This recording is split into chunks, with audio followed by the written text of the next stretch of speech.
A paz do Senhor, amados irmãos do Distrito Camaquã. Já estamos com saudade dos irmãos, estamos retornando aí de um período de férias, uma semana e pouco, mas estamos alegres e felizes pela oportunidade que o Senhor nos dá de novamente adentrarmos ao lar dos irmãos para juntos meditarmos na sua palavra. Estamos felizes porque Deus tem cuidado de nós, tem cuidado dos seus servos e tem, durante todo esse período, acrescentado muitas bênçãos a cada um dos irmãos. Estamos novamente em um período de restrições, onde temos agora algumas restrições em relação ao horário. Nossas reuniões elas não podem mais acontecer enquanto o presente decreto estiver vigorando. Entre as 20 horas e as 5 horas da manhã não haverão reuniões. Então, nós estaremos realizando os nossos cultos e reuniões durante esses horários onde são permitidos, e também com uma restrição de 30 pessoas por reunião. O nosso pastor mais tarde estará também fazendo um vídeo, trazendo uma mensagem de esclarecimento aos irmãos, onde ele estará falando sobre isso. Então, que reuniões teremos, por exemplo, círculo de oração, escola bíblica dominical, culto de domingo em um horário alternativo, mas não deixaremos de cultuar ao Senhor. E hoje, na terça-feira, tradicional culto de terça-feira, nós queremos trazer uma palavra. Fomos desafiados pelo pastor a trazer uma palavra para a meditação dos irmãos. E queremos de imediato, então, já trazer esta palavra, que eu quero convidar você a fazer a leitura da palavra de Deus, que está em Colossenses capítulo 1, do versículo 9 ao 12. Enquanto você procura então aí Colossenses capítulo 1, do 9 ao 12. Antes ainda de nós meditarmos na palavra do Senhor, vamos fazer uma oração. Pai querido, nós chegamos em Tua presença neste momento para Te agradecer pela Tua infinita misericórdia, pelo Teu amor, pela graça com a qual Tu tem nos alcançado. A Tua misericórdia, Senhor, é a causa de nós não sermos consumidos. O Teu amor é o que tem nos mantido, Senhor, em pé, vivos. A Tua infinita misericórdia sobre nós. Queremos Te agradecer pela vida, pela saúde, por tudo que Tu tem feito por nós. E também queremos interceder por aqueles que estão nesse momento doentes, passando por uma dificuldade, seja ela qual for. Tu és um Deus poderoso que pode fazer infinitamente mais do que nós pedimos ou pensamos. Dá saúde aos Teus servos e abençoa-nos nesta noite. Fala conosco agora, Pai, através da Tua santa palavra. Amém. Vamos ler então juntos, irmãos, o que diz a palavra do Senhor. Colossenses capítulo 1, versículos 9 a 12. Por esse motivo também nós, desde o momento em que soubemos desse fato, igualmente não deixamos de orar por vós e de suplicar que sejais cheios do pleno conhecimento da vontade de Deus com toda a sabedoria e entendimento espiritual. E tudo isso com o propósito de que possais viver de modo digno do Senhor, agradando-lhe plenamente, frutificando em toda boa obra, crescendo no conhecimento de Deus, sendo fortalecidos com todo o poder, segundo a maravilhosa força da sua glória, para que com alegria tenhais absoluta constância e firmeza de ânimo, dando graças ao Pai que nos tornou dignos de participar da herança dos santos no reino da luz. A carta de Paulo aos Efésios, ela começa nos seus primeiros 8 versículos, onde Paulo glorifica o nome do Senhor e ele agradece pelas notícias que ele havia recebido através de Epáfras sobre a igreja de Colossos, a igreja aos Colossenses. E ele fala da fé, da constância, e no versículo 13 ele fala que ele está orando constantemente por eles. Mas nós queremos meditar então no versículo 9 em diante, que nos diz assim: por esse motivo também nós, desde o momento em que soubemos desse fato, ou seja, da fé, da perseverança, do esforço, dos ataques que aquela igreja sofria, a igreja naquela região, a cultura adorava muitos deuses, e haviam algumas pessoas né? Os gregos, os romanos, que estavam entendendo que Jesus era mais um Deus, que faria parte do panteão deles, e eles poderiam continuar servindo aos outros deuses e teriam Cristo como apenas mais um Deus. E por outro lado, havia também os judeus convertidos, que eram judaizantes e queriam obrigar então os gentios a ter uma vida de acordo com todos os preceitos mosaicos da Torá, né? As leis cerimoniais, circuncisão, etc. Mas Paulo ele ressalta que a igreja aos Colossos em Colossos era uma igreja fiel e que estava firme, né? E que tinha um verdadeiro amor que vinha através do Espírito. Eles haviam sido então instruídos por Epáfras, amado servo de Paulo, conservo e leal ministro de Cristo em favor desta igreja. Então Paulo chega falando no versículo 9 que desde o momento em que ele recebeu essa notícia, ele e os irmãos que o acompanhavam, eles estavam orando, suplicando para que os colossenses fossem cheios do pleno conhecimento da vontade de Deus, com toda a sabedoria e entendimento espiritual. O primeiro ponto que Paulo destaca, quando ele enumera essa descrição, né, cheios do pleno conhecimento da vontade de Deus, com toda a sabedoria e entendimento espiritual, Paulo está revelando que eles deveriam ter e viver um processo de crescimento espiritual, de desenvolvimento. Isso só se adquire, né, o conhecimento, cheios do pleno conhecimento da vontade de Deus, com toda a sabedoria e com entendimento espiritual. Isso só se dá através de um desenvolvimento espiritual, através de um crescimento, através da busca por isso. A primeira coisa, então, que Paulo fala, que a sua oração, e não apenas oração em favor dos colossenses, mas também uma súplica. Paulo aqui ele fala do seu ministério de intercessão e de súplica em favor das igrejas. E Paulo, durante toda a sua história, nós vemos ele intercedendo, suplicando, tanto por igrejas que ele havia fundado, como por igrejas que não haviam sido fundadas por ele. O que mostra que Paulo não tinha nenhum orgulho ou vaidade por ser um servo do Senhor, um ministro, mas a sua preocupação era de realmente servir a noiva e o corpo de Cristo, intercedendo e suplicando em favor da igreja, não importando quem tivesse fundado, entendendo sim que aquela igreja era parte e era o corpo de Cristo.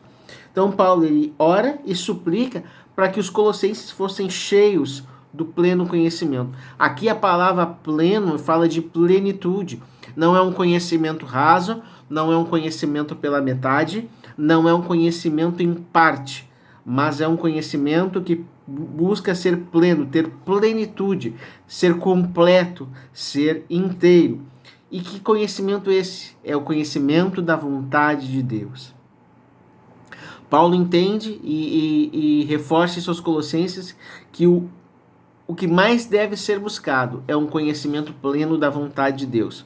Quando nós buscamos, compreendemos e entendemos a vontade de Deus, nós cumprimos a sua vontade porque a conhecemos. Eu não posso fazer a vontade de alguém sem conhecer essa vontade. Eu preciso ter intimidade com a pessoa, eu preciso conhecer essa pessoa, eu preciso compreender essa pessoa, ter vivência com ela, estar com ela, para que eu possa entender e compreender de maneira plena e completa a vontade dessa pessoa.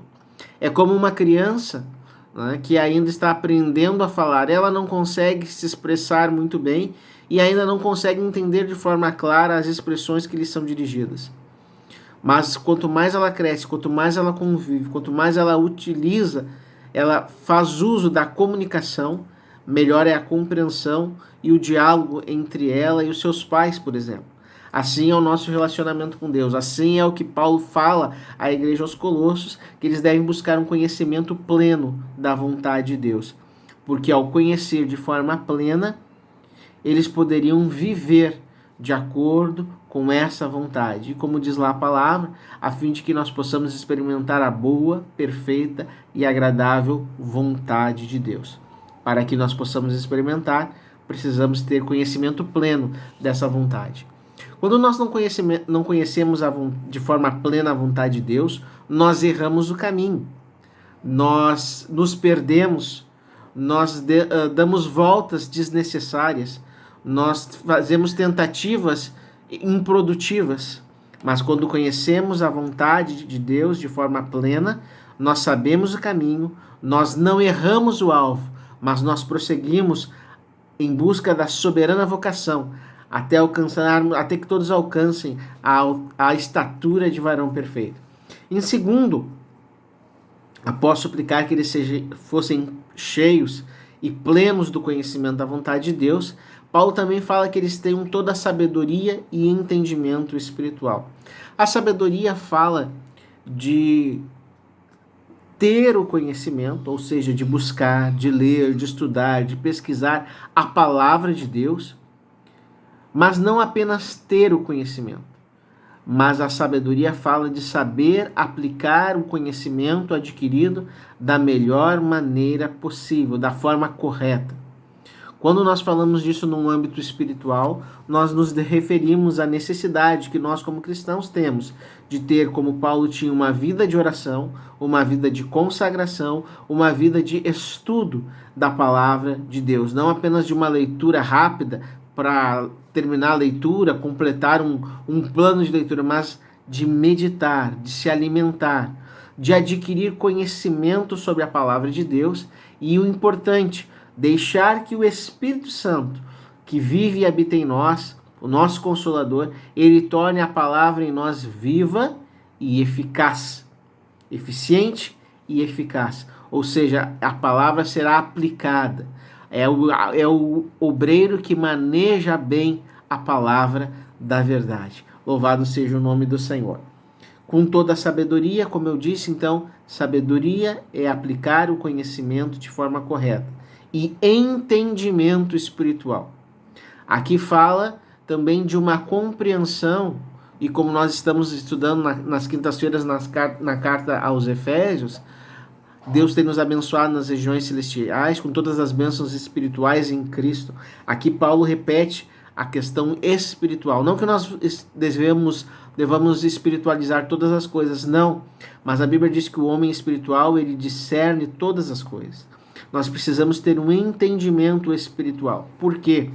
A nossa guerra não é contra a carne nem sangue, mas contra as hostes espirituais nas regiões celestiais. Por isso, como cristãos, como servos de Deus, como soldados de Cristo, precisamos ter compreensão e entendimento perfeito daquilo que acontece no reino espiritual.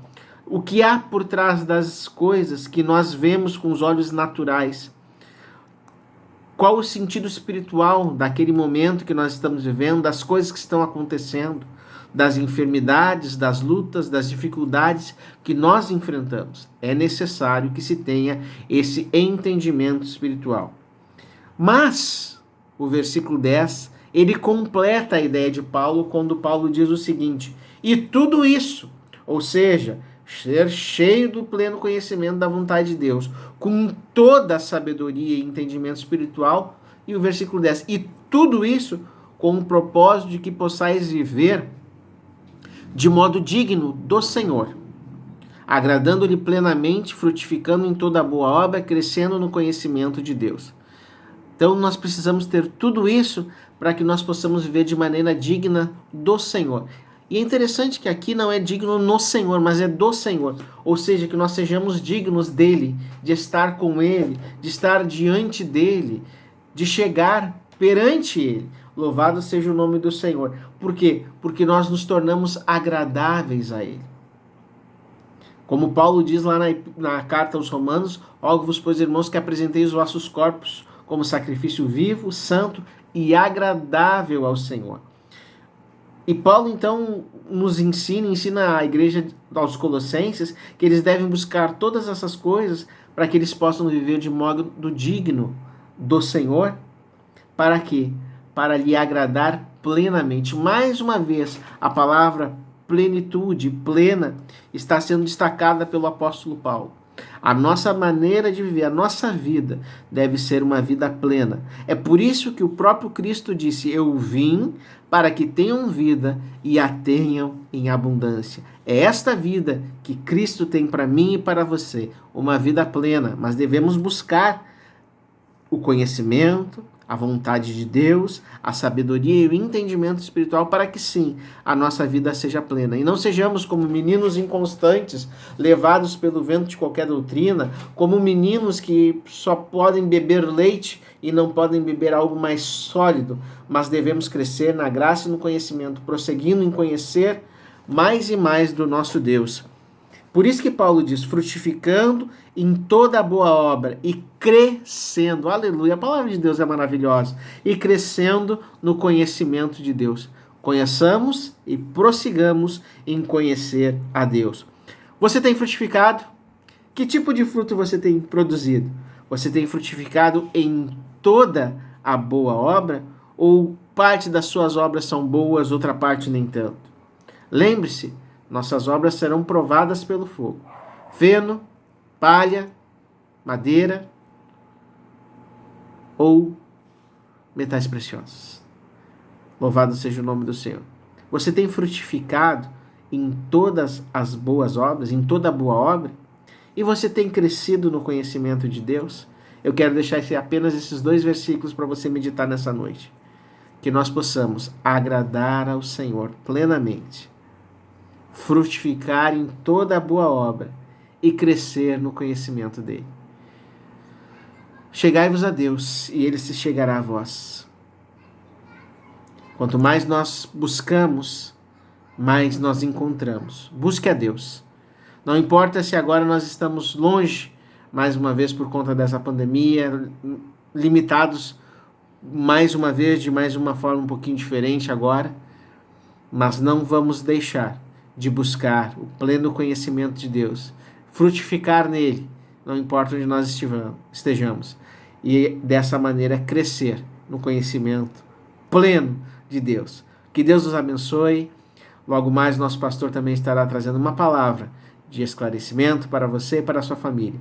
Que Deus nos abençoe. Pai querido, eu te agradeço por esse momento e peço a tua bênção sobre a igreja do Distrito Camaquã, sobre cada um de nós. Nós te amamos, nós te glorificamos e exaltamos o teu nome, porque tu és o nosso Deus e Senhor. Amém. Que Deus nos abençoe em nome de Jesus.